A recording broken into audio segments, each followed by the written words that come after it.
Hello everyone, it's Levy coming to you from Portland, Oregon, bringing you a dash of Eve.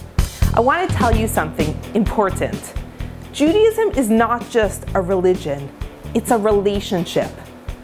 We have the yearly cycle. In Hebrew we call it the Ma'agal HaShana. Now the word Shana, we know from Shana Tova.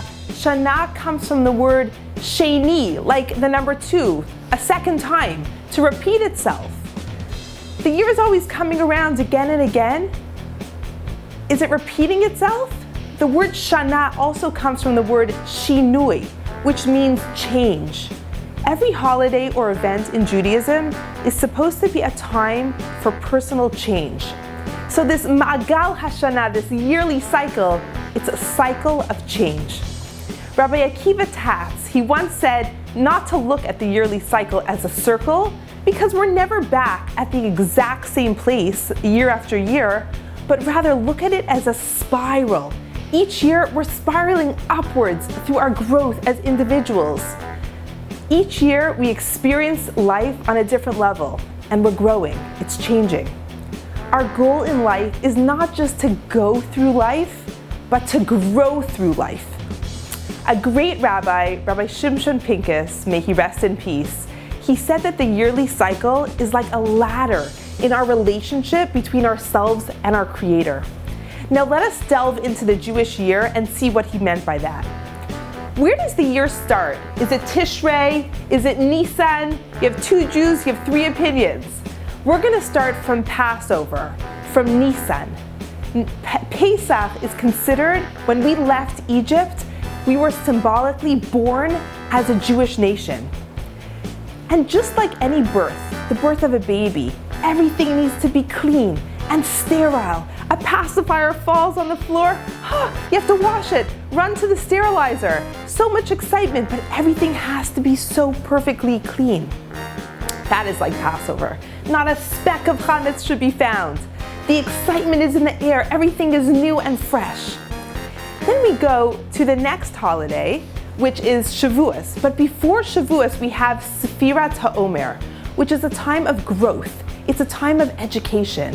This time period, this 49 days between Passover and Shavuos, it's this 7-week connector between these 2 holidays.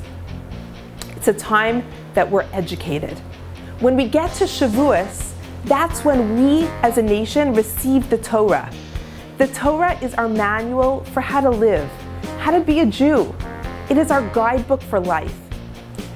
You know, especially as the world changes so much and our society is it's always changing so quickly. Now more than ever, we need the Torah as an anchor to know what is right and what is not. So Shavuos is considered like the bar mitzvah or the bat mitzvah. Mazel tov, we've received the Torah. So if we're born on Passover, that's our birth of our nation. And then we go through this period of education, Sefirat HaOmer, that brings us up to Mazel Tov, the bar or bat mitzvah. Now what happens after that? After this time period of, every bar mitzvah, bat mitzvah girl stands up, they're so proud at their big day, and they say how they're going to live like a great Jew. Sadly, what happens very often, like any teenager, we test the waters, we mess up, we fall. That's life, we're humans.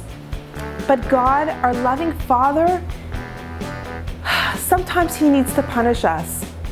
And after Shavuos, when we go into the summer months, we go into a very sad period where God had to take away our holy, precious Beit HaMikdash, our temple. And it was a devastating time when the Jews go into exile, and God had given us such a patch. I don't patch my children. I never hit my children. But if a child runs into the street and you need to teach that 3-year-old a lesson that we never do that, it is so wrong, it is so dangerous, I would probably show my child by giving them a very small patch. It's not going to hurt them. But when they see it, when they feel that little patch and they see how serious their mother was, that we do not do that, they will never do it again. And God had to do that to us. The punishment was so severe. We're still recuperating. Until Mashiach comes, we will never be complete without our holy temple, without a place to call home. Straight after this very sad period of the 3 weeks, culminating in Tisha B'Av, the 9th of Av, straight away after that, when we feel so lost, God comforts us. And we have Shabbat Nachamu, where God says, Nachamu, Nachamu, Ami. I'm going to give you a double consolation, my people, because I love you so much. I'm your father, and I had to punish you, but I love you. Straight after that period, we go into the month of Elul. And Elul, we all know, is a beautiful acronym for Ani Lidodi Vidodi Li. I am to my beloved, and my beloved is to me. It's this expression of love. From Elul, shortly after, a month later, we go into Rosh Hashanah, where we're crowning God as our King. It's getting more and more intense. This relationship is growing and growing. 10 days later, we're at Yom Kippur, where we're atoning, where we're standing before God, telling Him we're going to be better. I promise, we're going to do whatever we need to do to make this relationship work. And 4 days later, we're in the Sukkah. And being in the Sukkah is like a hug from God. As we know, a Sukkah has to be 2.5 walls minimum. It's like a hug. When we stand in the Sukkah under the schach, it's like we're standing under the chuppah. It's just us and God. Then the Sukkah goes on, Hoshana Rabbah, where we're breaking down all of our barriers as we circle the bima with our Hoshanos. And we envision all the walls of our hearts just crumbling down like in the times of Yericho. The holidays just get more and more intense. Shmini Atzeres, Simchas Torah. Simchas Torah, Rabbi Pinkus says, is like going into the Cheder HaYichud, the room of seclusion. It's just you and God. You're dancing together. There's so much love. The holidays are amazing. We have such a high from it all. If we start at Passover with our birth and we go through all these stages and we go through like this wedding celebration, we are now on such a high in this relationship. We are climbing this ladder. And then we get to Cheshvan. And our sages tell us that the month of Cheshvan is Mar. It's a bitter month. It's dark, it's damp, it's cold. There's no holidays to celebrate in Cheshvan. And we go through a whole month of Cheshvan, and then we have Kislev. And we go through most of Kislev until the 25th day of Kislev, until finally we have another holiday, Hanukkah.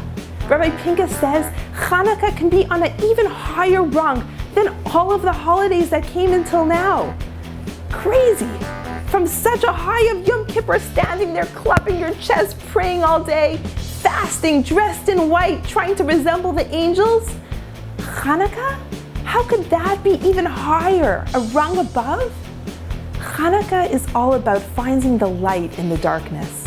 It's a dark world, and Hanukkah represents the darkness of the culture around us, the Yavan, how the Greeks tried to take our Torah away from us. And Rav Pinkus says that it's even higher in our relationship with our Creator, because we're surrounded by darkness, and if we could find just a spark of holiness, then that is amazing. That's greatness. He compares it to like when a couple get married and they have their first fight. After the first fight, which is terrible, but it happens to everybody, the relationship is even stronger than it was before. Because you worked it out, you toiled together, you fought and you cried and you discussed, and you came out on top. It was not easy to get through it, but you did. That is Hanukkah. The relationship is now even stronger. Now we get to the last holiday of the year, Purim. Our sages tell us that Purim is like Yom Kippurim. It's like Yom Kippur, the holiest day of the year. Seriously? What am I missing? Purim? I don't know about you, but I have experienced many Purims in my life that were not too holy. The drinking, the parties, the costumes, it was like total chaos. How could Purim, that's coming up really soon, how could Purim be even on a higher rung than everything that we've discussed until now? Let's talk about Purim for a minute. Purim is coming up pretty soon. We know that on Purim we have 4 extra mitzvot. I call them the 4 N's. Mishteh, which is having a festive meal. Megillah, listening to the scroll of Esther being read twice, one in the evening, one in the morning. Matana le'evyonim, giving charity to the poor. And mishloach manot, giving packages of food to your friends and to your neighbors and to your community.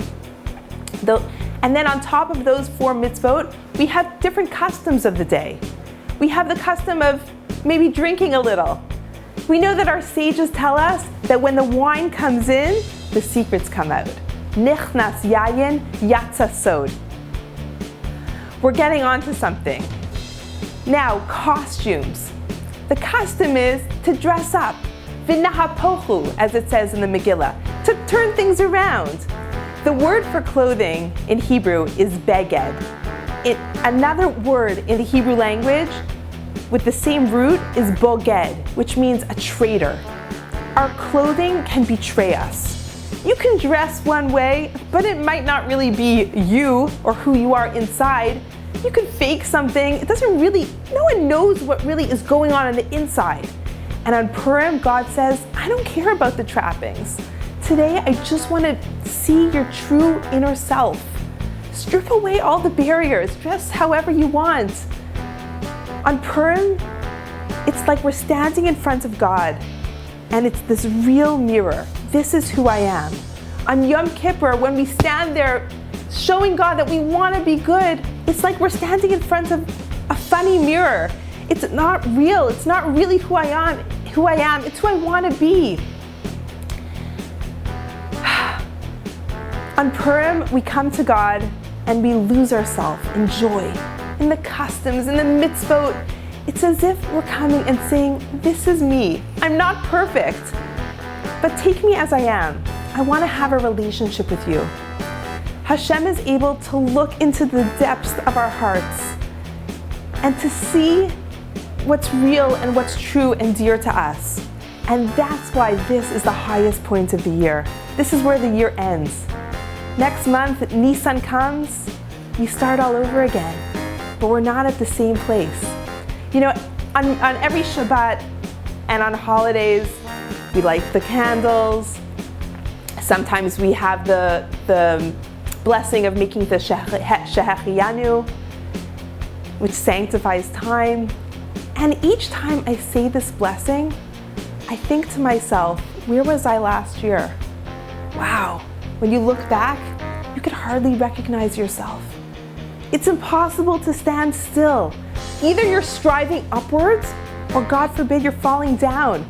Imagine you're on this escalator that's going down, which is life. In order to even stay in one place, you have to put in a lot of effort and work. You have to keep going and keep climbing. I want to give us all a blessing that we hold on tight and we keep climbing this amazing ladder of Jewish life. And we keep climbing in our relationship with our Creator, because that's what it's all about. It's about the relationship. Happy climbing, and thank you so much for joining me for a dash of Eve.